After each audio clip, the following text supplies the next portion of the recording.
We are going to recap the All-Star Game. It's official. Brandon Aiyuk has requested a trade from the San Francisco 49ers. The Bucks do, in fact, sign Gary Trent Jr. Caleb Williams and Rome Odunze reported to Chicago Bears training camp and signed their rookie contracts.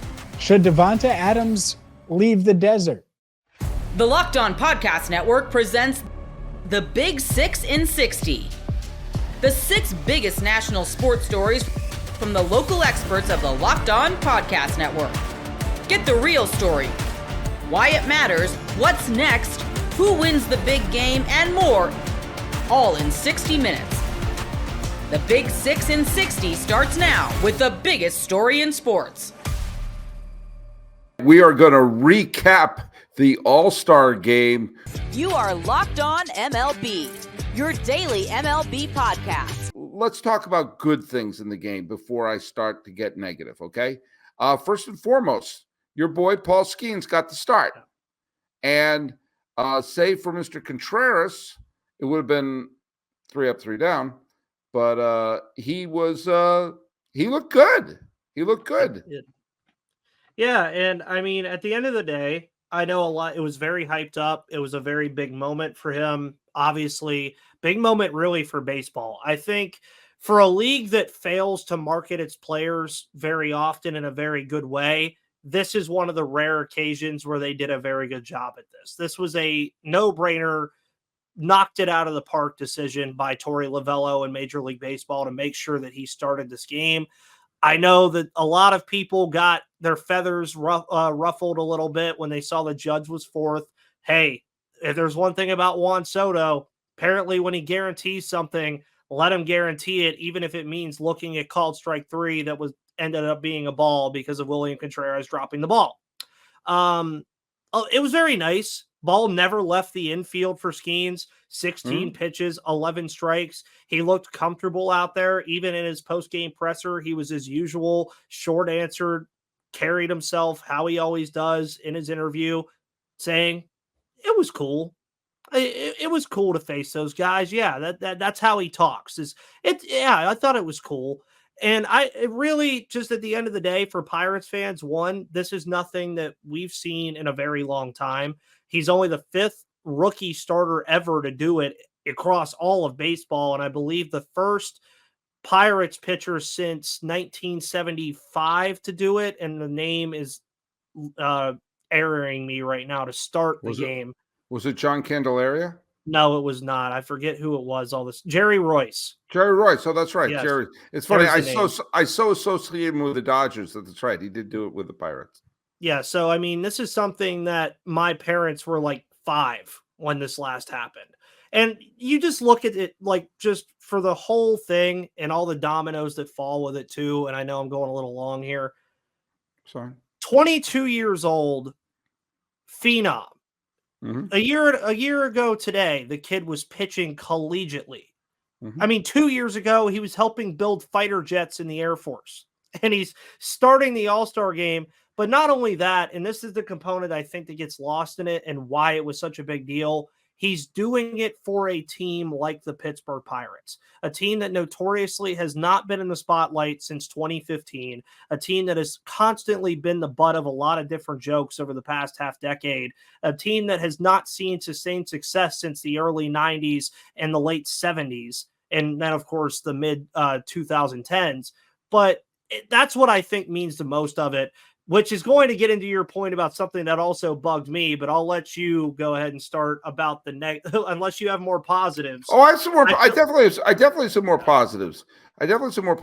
I like when they mic up the players, and in a situation 100%. like this, we can get to know them a little bit better.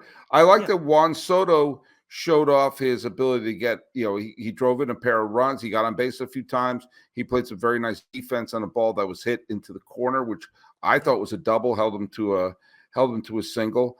I like the fact that, who's the biggest star in the game was Shohei Ohtani, and he provided all of the offense for the National League practically with his 3-run bomb, and it was an absolute bomb. He got on base with the walk, as you grumbled about earlier. But you got to see there was some decent defense, and you got to see some emotion, and and the players seemed to be having fun. Remember fun? Yeah. And Duran of the Red Sox got the big home run in Judge's spot, the 2-run home run, which was the difference. And you got to see. I'm not the little league coach. I don't care so much about everyone getting in. But that being said, you saw a nice cross section of the players, the stars, and getting a chance to, focus on them a little bit. And I thought that was really cool. By the way, one last thing on the home run derby: ESPN, who covered home run derby, put together a amazing montage before the home run derby of the great home runs of all time. And it was a great cross-section. Obviously, you get the ones you expect, like Henry Aaron and Mazeroski and Joe Carter and Fisk and Boone. But just regular season home runs, unusual home runs, legendary home runs. And it was a fantastic montage. I got goosebumps watching it. And they did not ignore Bonds and Canseco and McGuire and so many of the players who helped save the game of baseball. No football, no problem. No NBA, doesn't matter. FanDuel is there with baseball, WNBA, and soon the Olympics. There is plenty to dive into over at FanDuel because they are America's #1 sportsbook. And this summer, FanDuel is hooking up all customers with a boost or a bonus daily. That's right. There's something for everyone every day, all summer long. The National League has a chance to win back-to-back All-Star games for the first time since they won 3 straight between 2010 and 2012. FanDuel isn't buying it, though. AL favored to win on the money line, -118. Also, 6 of the last 7 All-Star games have had a total score of 7 or less. The over-under on tonight's game, 7.5. I don't know. I'm taking the under, I think. What are you waiting for? Head over to FanDuel.com and start making the most of your summer. FanDuel, official sports betting partner of Major League Baseball. It's official. Brandon Aiyuk has requested a trade from the San Francisco 49ers. You are Locked On 49ers, your daily San Francisco 49ers podcast, part of the Locked On Podcast Network, your team every day. All right, it happened. To be honest, it happened months later than I thought, guys. Brandon Aiyuk has now officially requested a trade, according to Mike Garafolo, that the trade request comes after months of not being able to come together with a deal with the San Francisco 49ers, according to Garafolo's sources. All-pro wide receiver Brandon Aiyuk has officially requested a trade after an offseason of unsuccessful attempts to reach an extension. Despite a recent meeting, the Niners haven't been willing to engage in negotiations since May, so Aiyuk has respectfully asked out. What do you think, guys? Brandon Aiyuk now officially requesting a trade away from the San Francisco 49ers as we are a week away from players reporting to training camp. Well, first I have a question. What does it mean to respectfully request a trade? Like, do you just ask for it in a nice way? Is it like I'm not disgruntled?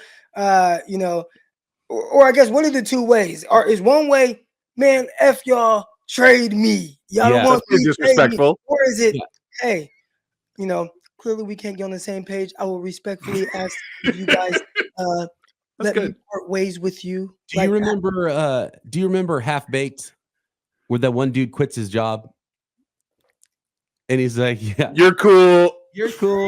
F you, I'm out. That would be the disrespectful way to request out of your current employment. But for Brandon Aiyuk, respectfully, apparently is the way he did it. By the way, did we even introduce our weekly guest, Nicholas Winkler? I'm so used to Wink just joining us on Wednesdays that I think everybody knows the story and knows what's going on.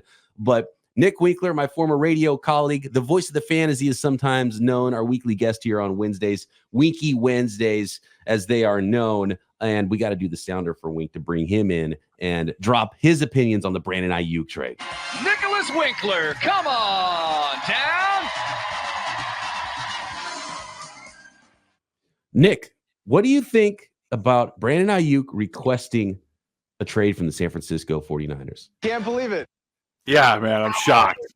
I mean, come on. We all saw this coming, right? This is just 101 when it comes to wanting to get paid. You're in that final year of your rookie contract. You want the money. I mean, Debo did it a lot earlier, right? He did it in like April or something. So I think Aiyuk kind of switched it up a little bit and was hoping to come to a deal before then. And now he hasn't gotten it. Like you said, we're a week away from training camp started. He's probably like, okay, this is kind of my last play that I've got here. I could just say I want to trade. I guess he's got one more after that, right? He just doesn't show up again to training camp. Hasn't he already gotten a ton of fines for like $40,000 or something?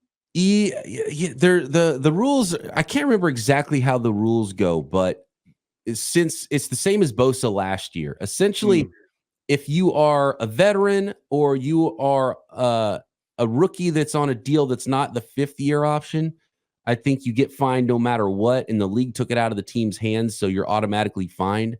Now, on the 5th-year option, there is a little loophole where the team can decide not to fine you or waive those fines. And even though the league automatically does it, the team can then waive it, which the 49ers did for Bosa last year. And I would assume the 49ers would do that for Brandon Aiyuk. So it makes the holdout on a 5th-year option for those players a lot easier.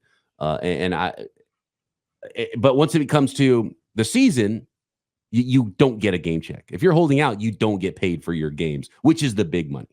Right. And when it came to Bosa, they signed him to a deal and then waived those fees, right? So what happens with Brandon Aiyuk if we get ready to go in the season and then he shows up playing on this 5th-year deal? Do the 49ers waive that? Or they're just like, okay, cool. We've been expecting you. They still have 2 more franchise tags, right? After this. Like, don't they just...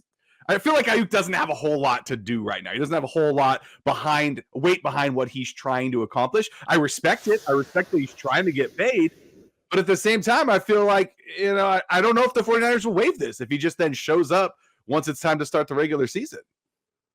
The 49ers have all the leverage. And we don't see teams very often these days flex that leverage as much as teams in years past. Sure. And so it's kind of a new era in the NFL. And I'm sure the 49ers want to do right by Aiyuk, which is why they would waive all the fines once he finally does sign and gets into camp. I thought with the new CBA, they can't waive fines. They can for 5th-year option. Okay. Yeah, so the situation that Bosa was in last year, the situation that Aiyuk is in this year, the team can waive the fines on players not showing up to training camp. And so, but the 49ers, clearly, according to Adam Schefter, are not willing to budge on what they think the valuation is. So according to Schefter, he said the 49ers have wanted Brandon Aiyuk back, and they've intended to bring him back. The wide receiver market has shifted, though, and so it makes it tough. It's actually harder to get a deal done now than it was a couple months ago. That was Adam Schefter on with Pat McAfee, and then Schefter tweeting today that other teams that have reached out and spoken to San Francisco have been told that the 49ers have no intention of trading disgruntled wide receiver Brandon Aiyuk, who officially has requested a trade. 49ers open training camp next week. And so at this point, the 49ers are like, look, you have one offer. It's from us, and that's the offer. So there are people, Nick said it, I tweeted it out, saw this coming, right? Yeah. And I think the big thing is, why did we see it coming? And it wasn't just, hey, somebody that wants a new contract, eventually he'll just request a trade. For me, it was, I didn't quite see an avenue where they meet what Brandon Aiyuk is looking for. So that's why I saw it coming. And because of that, and what you just said about what Adam Schefter tweeted out, how do you see this playing out? And if the 49ers, how long do you play this game? I actually don't think 49er fans, of course, they're upset with Brandon Aiyuk, and they're like, oh, just get him out of here. But I'm on his side. And it's because of what I've been saying for the last couple months. People keep saying, Croc, you keep talking about this, this Brandon Aiyuk usage. I'm like, well, it's a major play in this bigger part of what's going on. They never intend on utilizing him the same way the other guys that are getting paid big bucks. They don't plan to use him that way. And because of that, and he's someone that feels like, hey, I have all this ability that, second in the league in yards per reception, 30 30th in targets, but 6th in yards. Like, I have this. I can win one-on-one. I can win versus zone. Like, look at the route tree according to Matt Harmon. Like, it's lit up like a Christmas tree, all green. I'm doing all these things. Y'all don't want to use me any more than how you already utilize me. And for a good point, if you're the 49ers, you have a ton of weapons. But at what point do you guys see how this situation financially or from a business standpoint doesn't quite benefit me? So if we're going to continue to have this stalemate because y'all are just going to do what you continue to do, which has led to you having one of the most efficient offenses in the league, and it works.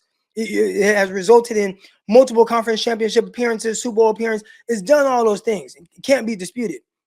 But for me personally, this is not what's best for me, even though I've only done what you guys have asked me to do. You want me to block 40 yards downfield? I'm doing that to the best of my ability. I'm one of the best in the league at doing it. You want me to not worry about only, some games I might get 8 targets. Other games I might only get 2 or 3 targets. I don't complain. I go out. I do my job. But now you guys are using my selflessness against me in negotiation tactics, and it's costing me money. Now I'm upset. And from that standpoint, I'm on his side. If you want to say, Brandon, we love everything that you are, and even though we may target you 8 times in the game or we may target you 3, we're still going to pay you what you bring to the table, then cool. Then it's going to be close to 30. Not asking for Justin Jefferson, $34 million a year or whatever, CeeDee Lamb. I'm not asking for that. But let me get that next tier amount of money because that's what I bring to the table. But if you're not willing to pay me that, then yeah, we're going to have issues. Because you're trying to pay me based on what my production has been, even though in another system, it would be more. I would get more targets. I'd be featured more. I'd have more opportunities, which would result in more money. And he's not getting that opportunity with the 49ers. So I understand why they're at the stalemate that they are. And I understand both sides for not budging off of it. I just don't know how you end up fixing this situation. It's different than Debo. It's different than Nick Bosa. It's different from a lot of those other guys' contract negotiations and situations. Yeah, I mean, everything you just said is correct. I mean, you can't really argue with anything Croc's saying right now.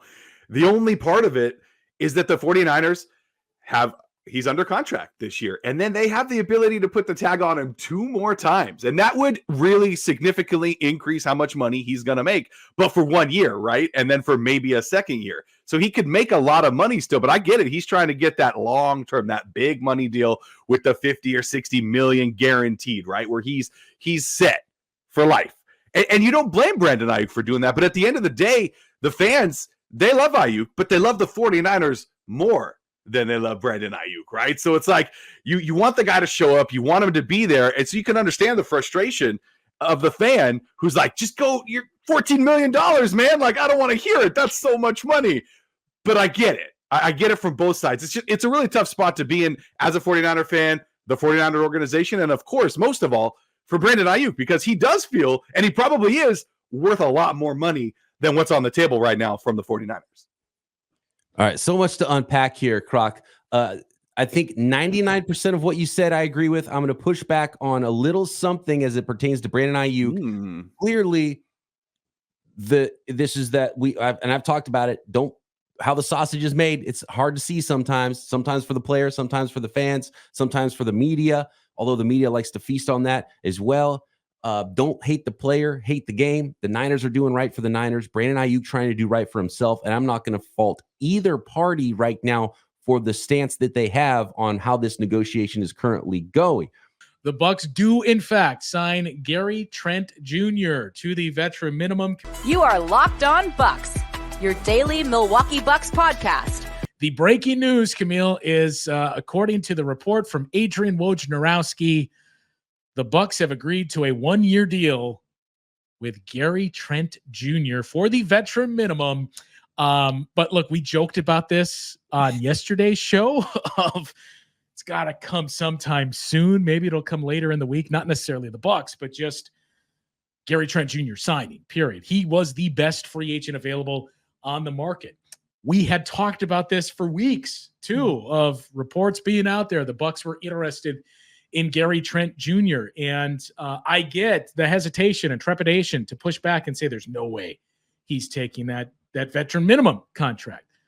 But I go back, a week ago, when I think who was reporting the news was what put a lot of Bucs fans off the scent. But when we went through, let's just look at the finances of teams out there. Who has money to spend?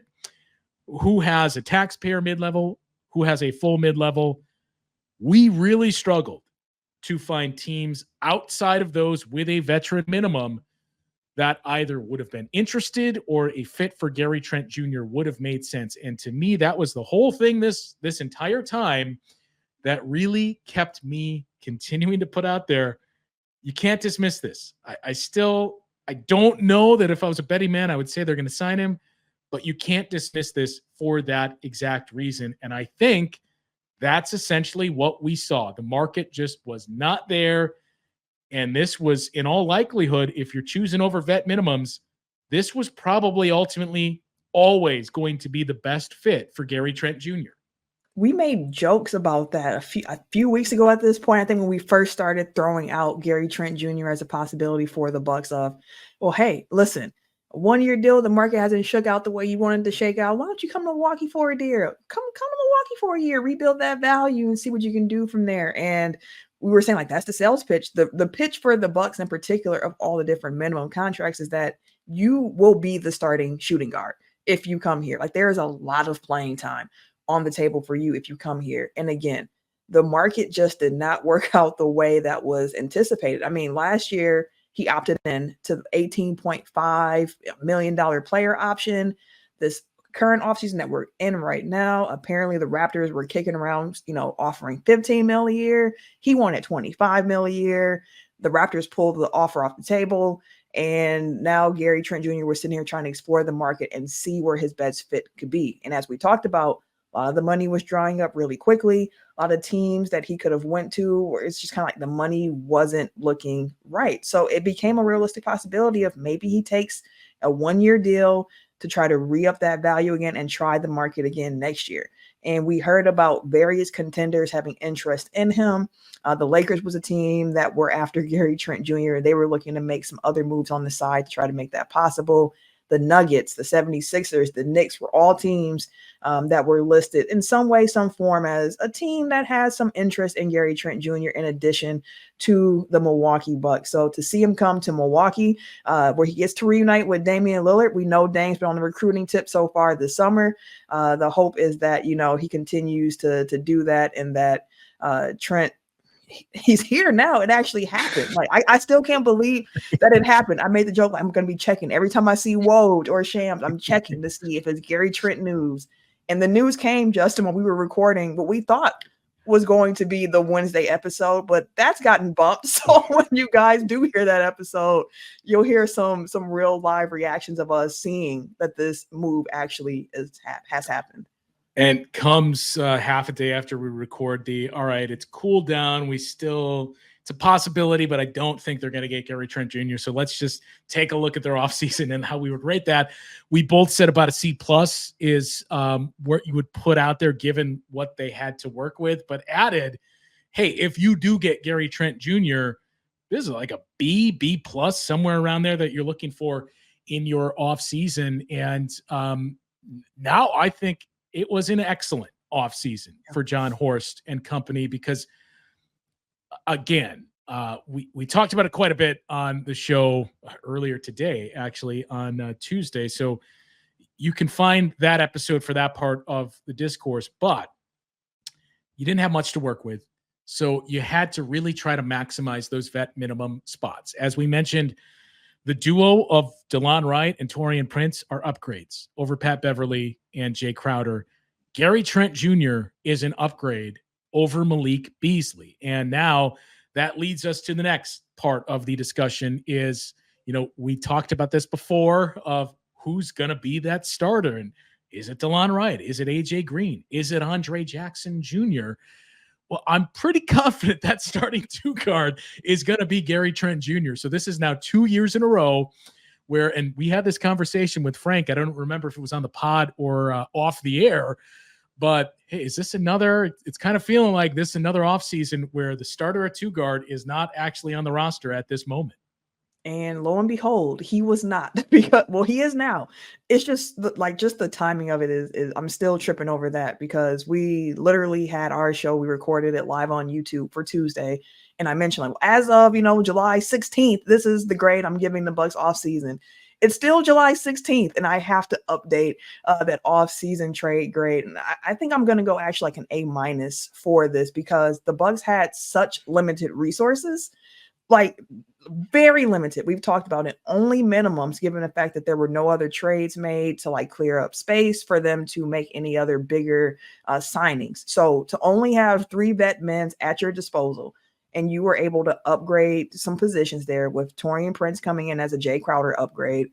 You get DeLon Wright as a Pat Beverly upgrade, and then you get Gary Trent Jr. as a Malik Beasley upgrade. Like that's a really good offseason when all you had to throw is vet men's. Like that's all that was in the tuck, and somehow you were able to have some positional upgrades on the roster. Like that in itself is a big win for Milwaukee, given where they have been. And it also helps what they were talking about with what they want to do with the rookies, with Tyler Smith and AJ Johnson, which is bring them along slowly. And now you have these vets ahead of them. The competition in camp for the young returning Bucks vets, quote unquote, with your Marjans, your Chris Livingstons, your Andre Jackson Jr., AJ Green, I feel like I'm missing one of them, but those guys. Now, again, the comp goes back up again. There's someone ahead of them where you don't have to rely on them as much if they're not ready. It's just more options and versatility for the Bucks when they only had room to operate around the margins. Yeah, I mean, again, you cannot overstate. This was a fantastic offseason. Now, if this is it, and I still don't think you're going to see any other trades. We can get into that coming up in our next segment. But as you mentioned, you only had 2 to 3 veteran minimums to work with and your draft picks. We can nitpick the draft picks and not attaching a pick to Pat Connaughton or Bobby Portis, for example, any of those players to get off of salary, to get under that second apron. But again, I just don't know that there's a move that would have made you better. Bucks now stand at 15 players on the roster, which we've seen this pop up as well. As what does that mean for Thanasis? We pointed to, look, he's not playing this year. So the Bucks, I know the prevailing thought that's out there about how they run the team. They're not going to sign Thanasis just to sit next to Giannis on the bench. And now that's official because this roster is set at 15 players. And, we kind of had a similar discussion about Malik Beasley on the veteran minimum of, hey, pretty good value. And in the regular season, it was great value for John Horst and the rest of the Bucks. But this is markedly better than Malik Beasley. I think we talked about this the other day. We're not suggesting Gary Trent Jr. is an all-defense caliber player on that end of the floor, but he is a better defender than Malik Beasley is. And he can do more offensively than just shoot. I mean, we've seen Gary Trent Jr. get hot and have some big games against the Bucks through the years. But there's more to it than just catch and shoot or one dribble, pull up and shoot from Gary Trent Jr. He's a more rounded offensive player. He is. He truly is. And I saw this posted on Twitter that Gary Trent Jr. is one of 4 players to record at least 500 made three-pointers and 300 steals over the last 3 seasons. The other 3 players to do that were Anthony Edwards, Tyrese Halliburton, and Fred VanVleet. And to your point about the defense being better, it just goes to show there. Now, when he got to Toronto, I don't feel as if he ever lived up to what Toronto thought that his two-way capabilities were.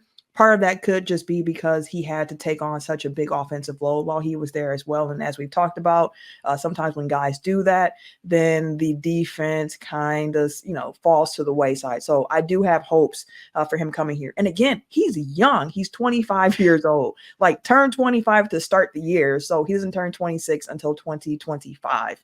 A young shooting guard here. So him coming into the fold here, better defense. The shooting is there, and he's somebody who, when presented with wide open, shots, he knocked them down. He shot 51% on unguarded catch and shoot threes last season. And you would imagine that with the gravity of Giannis and with Dame, those looks will continue to be pretty wide open for him. We saw Malik Beasley be able to get up a lot of threes in that role. Shoot, I mean, we've seen Grayson Allen get up a lot of threes in that role as well. So that's going to be something, seeing Gary Trent Jr. playing that role, that I cannot wait to see. Career 39% three-point shooter, and that really peaked in the 21-22 season when he took about 8 threes per game. Playing for the Toronto Raptors, shot 38% that season. His high water mark was 41% from three in the 1920 season with the Blazers, albeit at about 4 attempts per game. But he's a guy that we have routinely see average about 7 3-point attempts per game. Now, we talked a little bit last year about the 3-point splits for the Bucks. Of Pat Connaughton was one of those guys that was impacted when you look at the volume of threes that he took last year versus years prior. Well, you add Malik Beasley, you add Damian Lillard, those numbers, and Brook Lopez too. Those numbers are going to come down. Just for reference, Gary Trent Jr. averaged more 3-point attempts per game than Malik Beasley did in each of the previous 2 seasons. They were pretty in line the seasons prior to that, but exact same shooting percentage throughout their career. Last year with Malik, Camille, you mentioned his catch and shoot for Gary Trent Jr. We talked about this throughout the year. The looks that Malik Beasley was getting when you had Giannis and Damian Lillard on the floor with you, I think that went a long way in explaining going from a 35% three-point shooter in each of the previous 3 seasons to a 41% three-point shooter last year. So not to say, hey, Gary Trent Jr.'s shooting percentage is going to bump up by 6 percentage points, but I think you can start to see when you got that skill set, the gravity, and how much easier it makes it when those shots are wide open. And this is a better offensive player that we're discussing with that. It truly is. And I saw the comment come through from Fidel just asking who was our backup point guard at this point. And that's a piece that we've talked about when we had the conversation, I think last week on Locked On, about who is the Bucks starting shooting guard. And looking at the roster at that time, it's constructed. We mentioned it could be DeLon Wright. But here with Gary Trent Jr. coming in place, we're assuming that he is your starting shooting guard, which I think puts pretty Wright safe in the assumption. place. Yeah. I think it puts Wright in a place that just better suits the team, where he can come off the bench and be that backup guard, point guard off the bench. He can just be a combo guard coming off the bench. You can play him with Dame. He can come in and relieve Dame, take that playing time as well. So I think like the roster itself makes a lot more sense now with Gary Trent Jr. on it as that starting shooting guard, and just what the Bucks could be able to do with versatility. I do like it. And the reality of this Bucks team is the same as it was last year, which is you need health. The top 3 guys have to be healthy. If you have Dame and Chris and Giannis, like your chances are going to be really, really good. And then you have to fill in the team around them with pieces that make sense of how they want to operate. And the Bucks have done that so far this offseason, again, with very limited resources all along the margin. So to have now to be able to throw in your rotation. So you have Dame, Gary Trent Jr., Chris Middleton, Giannis Antetokounmpo, and Brook Lopez. And then off the bench, you have DeLon Wright, you have Taurean Prince. We still have Pat Connaughton, but you also have Bobby Portis. Like Andre the team Jackson itself. Jr., Marjan. Yeah, it's making a lot alleviates more some sense. of the pressure on those young guys too. Exactly. So like the team makes a lot more sense. And to your point about the pressure coming off of the young guys as well, I think that adds into what Doc was looking to do when he constructed this team the way he did, with having this many young guys on it, which is that pull and push between the vets and the young guys. So he said, the vets, they're going to pull on the young guys, and the young guys are going to push the vets because the young guys want to play. It made me even more excited for this upcoming season to start. So if there's one thing that's worth pointing out, I think it ties into this comment from Connor when we said realistically what the Bucks had to work with and what you could expect them to do. Let's just say they attached a first-round pick to a contract and you got under the second apron, or you were able to use taxpayer mid-level, which would have been more money for, let's say in this example, Gary Trent Jr.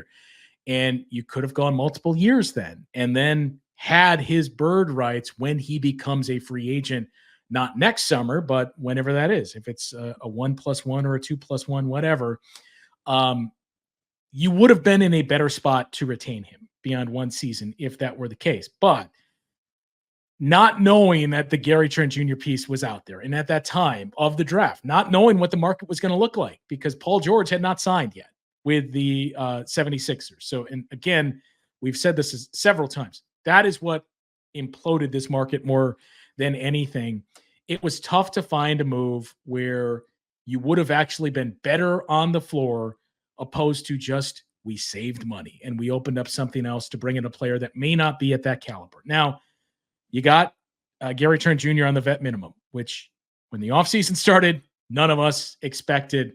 That's the good news is, hey, you on paper, I do believe, are a much better team than you were a season ago. I mean, you take out the coaching ambiguity and how much this coaching staff has improved. Year 2 or 1.5 with Doc Rivers. On paper, better players as well with, as we mentioned, those 3 pieces specifically, Gary Trent Jr., DeLon Wright, Taurean Prince. Those are all better players and put you in a better spot, and younger. Game Time makes getting to the ballpark even faster and easier. Prices on the Game Time app actually go down the closer it gets to the first pitch. With killer last-minute deals, all-in prices, and their best price guarantee, Game Time takes the guesswork out of buying tickets. They're obsessed with finding ways to help you save money on your tickets. Game Time has deals on tickets right up to the start of the event and even up to an hour after it starts. It's the place to find last-minute seats. Find exclusive flash deals and sponsored deals on tickets for football, basketball, baseball, concerts, comedy, theater, and more. And with the Game Time guarantee, it means you'll always get the best price. If you find tickets in the same section and row for less, Game Time will credit you 110% of the difference. Take the guesswork out of buying tickets with Game Time. Download the free app today, and new users can get $20 off of their first purchase with promo code LOCKED ON. Terms apply. That's code LOCKEDON for $20 off your first purchase with Game Time. Download the Game Time app today. Last minute tickets, lowest price guaranteed. Yet another free agent is off the board. This one on the cheap. You are Locked On Lakers, your daily Los Angeles Lakers podcast. Gary Trent Jr., a guy that a lot of teams have had their eye on, arguably, I guess, maybe the best of the remaining free agents out there. He is off to Milwaukee on a minimum deal, 1 year, veterans minimum. Needless to say, Lakers social media did not react well, so we'll get into that in a second. Jaylen Brown talking about Bronny James. Plenty to get into today. I do want to let people know that today's episode is brought to you by Game Time. Download the Game Time app, create an account. Use code LOCKEDONNBA for $20 off your first purchase. I mean, Gary Trent, Andy, is an imperfect guy. His shooting, which had been, really good a couple of years ago, kind of fell off. He looked like he was on a trajectory that might take him a little further than he's been in terms of NBA accomplishments. But that said, to land a guy like him who was he's basically a 40% 3-point shooter, can defend a little bit on a minimum, that is a good move for Milwaukee and a frustrating one for Lakers fans. Frustrating a bit too, by the way, for Gary Trent Jr., because by multiple reports, he had expected a far bigger payday than a veteran's minimum. He obviously sees the Bucks as an opportunity to showcase himself heading into next year's offseason and free agency. He's also reuniting with Damian Lillard. They played together for several years in Portland. I can't say with certainty that Dame recruited. That is what the reports are, is that Lillard did that. But right. Okay. I had not seen that. I just felt like the next logical step. And, we're going to talk, I'm sure, about how the Lakers' lack of roster space is one of the factors getting in the way of making deals right now. They have literally no available spots, and for the time being would need to either stretch and waive or salary dump, presumably one or more of Christian Wood, Cam Reddish, Jackson Hayes, maybe even Maxwell Lewis. It's also compounded too, frankly speaking, we're going to talk about him later, by Bronny having a guaranteed spot on the roster and that being part of the deal with drafting him as opposed to signing him as an undrafted free agent that could be given a two-way. Bronny is taking up a spot that becomes a complicating matter. But what I also think is interesting about this too, and this speaks to some of the issues the Lakers in general, I think, are having with coming up with moves. From Gary Trent Jr.'s perspective, the roster right now, in terms of backcourts or, backcourt guys or undersized small forward options, D'Angelo Russell, Austin Reeves, Gabe Vincent, Max Christie, Dalton Connect. There's been a lot of tying Gary Trent Jr. to the Lakers, and it's been well reported they have been interested in him.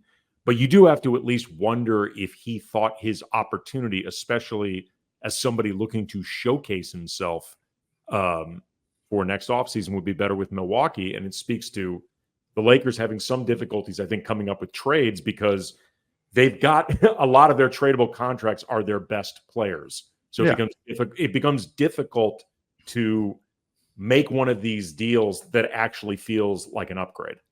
I mean, Trent will fill the spot essentially that Malik Beasley played for the Bucks last year and played quite well.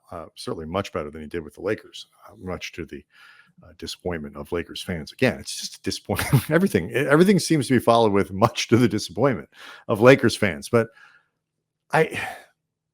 the problem, what it really does for me, I don't know if Gary Trent would have chosen the Lakers over the Bucks. I mean, when you're talking 1-year deals, you are really focused, very narrowly on what you think, especially when he's 25 years old, like what you think your role is going to be. Who do you trust to reestablish where you reestablish your value and all those other things, really with the expectation that you're not going to be in the same place next year, because ideally, if you have a role that allows you to play 20 to 25 minutes a night and really thrive and all those other things, the team that signs you, particularly if it's a good team, the Bucks, the Lakers, whatever it is, won't have the space really or the flexibility to bring you back. So, I'm sure he looked into all the different situations. Perhaps if he felt that LA was a better fit, he might have been willing to hang out a little while longer while they tried to, but probably not. And this gets back to what you're saying, this crowd that they have. And it's not so much just that they have a crowd at the end of the roster, Andy. It's they have too many guys who aren't very good, who aren't going to, realistically are not going to contribute quality minutes on a consistent basis, for a high level NBA team. And I'm talking about obviously Bronny and Maxwell Lewis. I think you can put Hood Schifino in that group right now, certainly until he shows differently. And that's something else that we can maybe get into a little bit. It's just the disappointment of Hood Schifino this summer, not because he's doing anything wrong. He's just hurt. He can't play. He's not doing anything. That's the problem. He's not actually doing anything. He's rehabbing, but he's not doing anything that lets you know, oh, okay, he looks good on the court. We can start getting excited, even optimistic about his second season. Right. Well, sort of like we were thinking about Max Christie last year before we realized he wasn't going to play.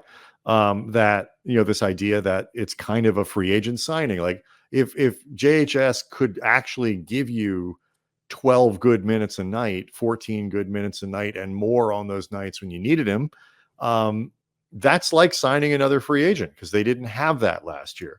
But the odds of that seem lower since he's not able to play and continue that development and build on what was, to be fair, a successful run in the G League last year before the injuries shut him down. But so JHS is in that group. Bronny, Maxwell Lewis. I would put Cam Reddish in there just because I don't think he's very good. Jackson Hayes on any given, he's not that he's bad, but is he a high enough caliber backup center that you really believe in to give you, big, rotation minutes nightly? I don't know. I mean, it's 3 or 4 or 5 guys, depending on how you view the roster, that just aren't all that playable at the back end. And none of them have contracts that are useful.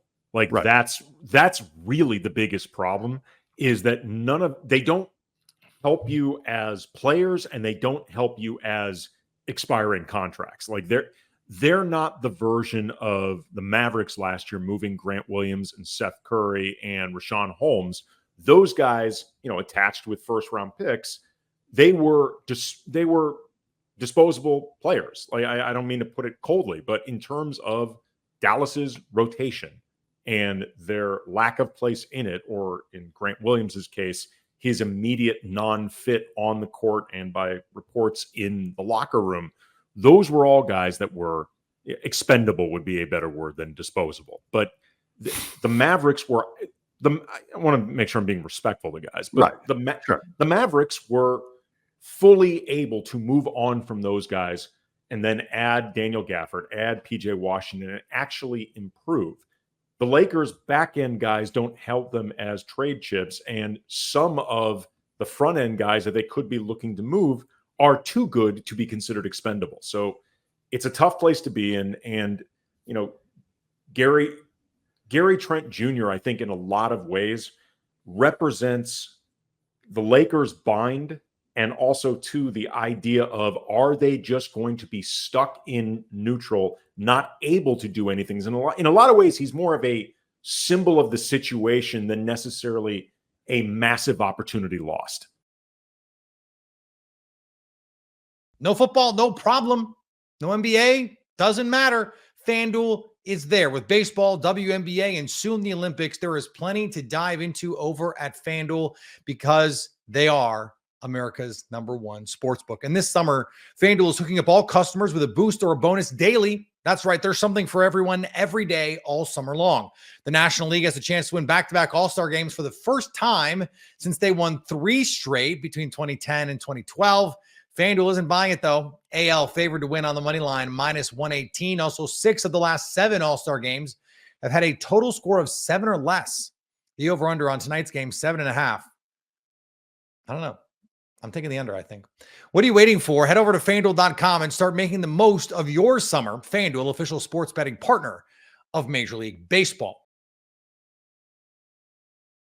Caleb Williams and Rome Odunze reported to Chicago Bears training camp and signed their rookie contracts. You are Locked On Bears, your daily Chicago Bears podcast. But it's easy to sit here and have the hindsight to say, okay, yeah, the Caleb Williams and Rome Odunze signed on Tuesday, the day they were supposed to report to training camp, and see there was never anything to worry about. Like, it's easy to do that now that the contracts are signed, but if you're a daily listener of this podcast, we talked about this weeks ago, about how we shouldn't be concerned and that there's no reason to be concerned until there's actual, consequences. Like, until it becomes a problem, it is not a problem. And it never became a problem. Like, until Caleb Williams or Rome Odunze was missing training camp, until they were sitting out of practices and not participating because they were unsigned, we had no actual evidence or reason to worry or to suspect that a holdout was coming, right? There were never reports or even rumors of disagreements in negotiations.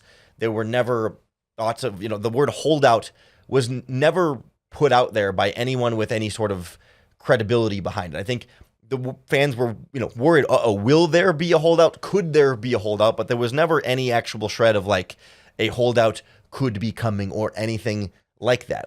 To me, most of this, not all of it, but most of this was, I think, a consequence of some of the lingering pre-draft speculation and concern about Caleb. That was one of the things behind the scenes that some people would come out and say that, maybe he's going to do things in an unconventional way. There was, of course, there were reports, I don't even know exactly how credible these were, that his father wanted Caleb to get a percentage of ownership from the team that drafted him #1 overall, and that they wanted to break all the rules for the rookie contracts, and that he was going to demand some kind of special contract. But that never really came out as legitimate, right? That was very much distanced from, and not something that we saw repeated credible reporting that was actually a thing. It was an idea that was floated around out there, but I don't know that it ever really had legs.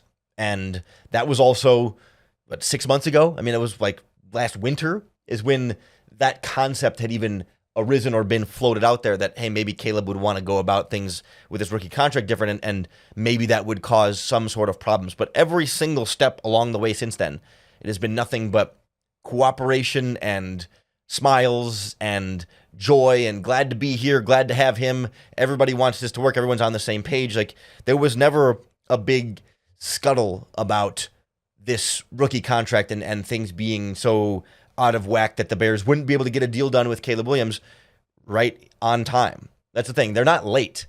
They're on time. It wasn't as early as a lot of the other rookie contracts, but that doesn't mean they weren't late. That doesn't mean they were late. They were not late. They were on time.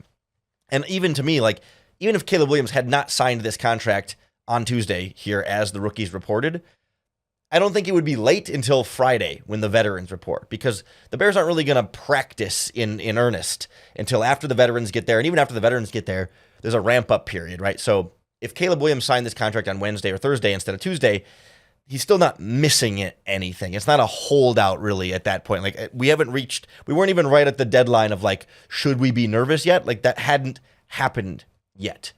The only area that I'll concede maybe lent any sort of credence to the idea that, hey, maybe we should keep an eye on in case anything funky happens here, is the idea that, and the fact that Caleb Williams is not represented by an NFL Players Association certified agent. He has gone through this process without an agent, and given our experience seeing Roquan Smith go through some of these processes without an agent, although his rookie contract situation was not the case. He had an agent at that time, and that was still delayed in the process, which kind of undercuts the Caleb Williams thing in its own way.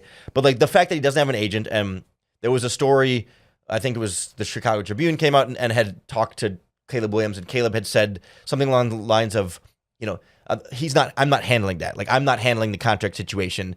And if he doesn't have an agent, then who is handling the contract situation? Under the NFL CBA, no one is allowed to negotiate with the Bears except for a Players Association certified agent or Caleb Williams himself. And so if Caleb says, I'm not handling that, and he doesn't have an actual certified agent handling that, then who is handling that? Are the Bears negotiating with someone who they shouldn't be negotiating with, or is no one negotiating this right now? Like, there were, I guess, things that we had questions about because we didn't have enough information on the outside. But just because we didn't know the answer to the question doesn't mean the answer was, hey, this is going to cause a problem. It had the possibility or the potential to maybe cause a problem, but we never knew that it did, and clearly it didn't. And so until we knew that it was causing problems, then we did not know, and then we should assume it wasn't causing problems because it didn't cause problems. Like, that's why I keep saying, like, this was never a problem until it became a problem, but it never became a problem. So there was no problem in the first place. There was nothing to worry about. We were never given like the smoking gun of like, hey, we should be worried because this thing happened.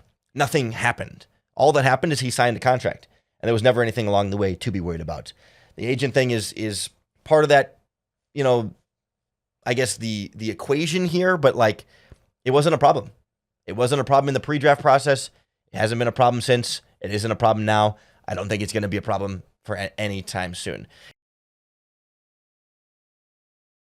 Game Time makes getting to the ballpark even faster and easier. Prices on the Game Time app actually go down the closer it gets to the first pitch. With killer last-minute deals, all-in prices, and their best price guarantee, Game Time takes the guesswork out of buying tickets. They're obsessed with finding ways to help you save money on your tickets. Game Time has deals on tickets right up to the start of the event and even up to an hour after it starts. It's the place to find last-minute seats. Find exclusive flash deals and sponsor deals on tickets for football, basketball, baseball, concerts, comedy, theater, and more. And with the Game Time guarantee, it means you'll always get the best price. If you find tickets in the same section and row for less, Game Time will credit you 110% of the difference.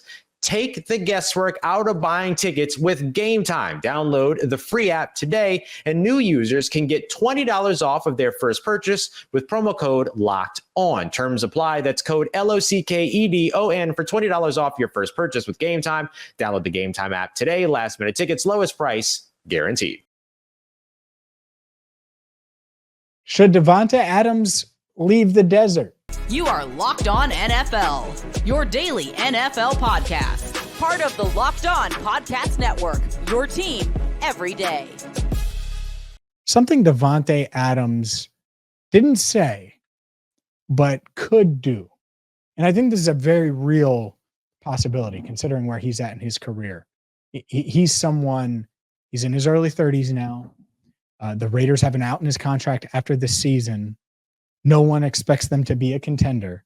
And so I look at all of this surrounding Devonta Adams. And it's like, all right, well, if they're struggling mid-year, could they trade him?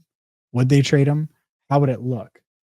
And the Up and Adams show with Kay Adams, she interviewed Randy Moss earlier this week. And Randy Moss on Devonta Adams' future, he said, I don't see why he shouldn't go chase a Super Bowl. Go back with your quarterback, Aaron Rodgers, man. They made some great things happen. And so there's something I agree with and something I disagree with. And I'll start with the agree part. I totally agree Devonta Adams should be in ring mode. If you're watching Receiver on Netflix, and I haven't watched all of the episodes available yet, but watching some, you could see his frustration last year. Devonta, I have to break it to you. It's probably going to be another frustrating year. And that doesn't mean you don't believe in the direction of the franchise, but there's just a lot that would have to go right for the Raiders to be good. Maybe they are. Maybe they do end up being good. You have the new coaching staff there with Antonio Pierce, really proven head coach, and Marvin Lewis as the assistant or associate head coach, whatever you want to call him. So the coaching staff, there might be some stability there. But the stability bring you to contending status right away when you have Gardner Minshew and Aiden O'Connell as your quarterbacks? The answer is probably no. It's probably no. Even with a Devonta Adams and a Brock Bowers and, plenty of weapons there. Michael Mayer as well. You're talking about weapons that I like, but I'm not sure that's enough. And so when Randy Moss says, yeah, go get your ring, I agree with that. What I don't agree with is this idea that reuniting with Aaron Rodgers is the way to go. And it's really interesting because you look at the NBA, and the NBA moves like this, and there are guys that push for certain destinations. And one of the things I could never understand is Kevin Durant leaving Golden State. Everyone there's a lot of people that have criticized Kevin Durant for going to Golden State, but leaving Golden State, leaving Steph Curry, who is ahead of Kevin Durant in the overall NBA rankings players-wise. He is ahead of him now. And I know it was Steph's team and all of those things, but he left Golden State and he joined Kyrie Irving in Brooklyn. Unreliable Kyrie Irving. Injured Kyrie Irving. A guy in Kyrie Irving who's had an up and down superstar career. Very talented, no doubt. No doubt about it. And we saw this past year in Dallas, what he can do when he's dialed in, when he's locked in. But he wasn't locked in. And if I'm Devonta Adams, look at that. And I'm not saying Aaron Rodgers is Kyrie Irving or Kyrie Irving is Aaron Rodgers. But you're talking about a guy who over the past couple of years has been unreliable, has been someone, now he's 40, coming off of an Achilles. That's your best shot at winning? The answer is no. So just because you had that romance back in the day with Aaron Rodgers and Green Bay and things worked out then, for the most part, you were really productive. You didn't win a ring. Doesn't mean that's where you need to go. And I think that's what's interesting is I would say no to that. I don't think that's where Devonta Adams should push to go, even if the Jets would be in on him. I think there are some other landing spots that would make far more sense. And there will be plenty of teams that would be in on a Devonta Adams. You're telling me that the Bills wouldn't be in on Devonta Adams right now? You're telling me that the Jacksonville Jaguars wouldn't be in on a Devonta Adams right now? I think that there would be a ton of teams, and I'm not going to go down the list of teams because this isn't even a real scenario that could play. It's not like he requested a trade yet. It could happen, and it probably should happen. But I look at this and I'm like, okay, I agree. Go chase your ring. But the Jets aren't winning the Super Bowl this year. I'll go ahead and mark that one down in pen. Here's a pen. Jets not winning Super Bowl. Boom. That's it. Super Bowl 59, is it? Yeah, Super Bowl 59. Jets aren't winning it. And cold take me if you want. That's fine. It's just not going to happen. And Davante Adams, if you force your way out, could it get ugly? It could. But force your way out to somewhere where you can win, to where you realistically could make a run. Like, for example, like just one off the radar team that you wouldn't expect. Like, and I haven't looked at cap space, but are we sure the Colts wouldn't be a fun destination for Davante Adams, where he could produce, where he would have a young receiver in Michael Pittman Jr. on the other side of him, a young quarterback in Anthony Richardson? Like, I'm just saying, there's a ton of options, a ton of different places that he could go and contend potentially. And the Jets, do they have a high ceiling? They have a pretty high ceiling. I like that defense. If Aaron Rodgers is healthy, they could be good. There's no doubt. The AFC is loaded. The AFC is loaded. There are so many elite quarterbacks. There are so many elite playmakers. I mean, whether you look at Josh Allen, Joe Burrow, obviously Patrick Mahomes, there's 3, Lamar Jackson, 4, and you could go on and on. You want to throw Justin Herbert in there? We can do that. You want to throw CJ Stroud in there? We can do that. Like, it's pretty easy to continue to rattle off these different teams in the AFC that could make a deep playoff run. And I'm sure there are plenty of fans of other teams right now saying, hey, well, what about, that's fine. I'm not saying that they're not. The point is, Davante, if you do request a trade, if you do try to get out of Vegas, which does seem more likely than not at some point that that's going to happen, whether it's this year when asking for a trade, maybe they continue the rebuild this offseason and decide to move on, which I would be surprised about, but you just never know. Regardless, pick the place that you can win at. Find that place and don't just go rekindle an old romance to try to bring the magic back when the Magic didn't get you a ring to begin with in Green Bay. And it's going to be much, much harder to do it with the New York Jets.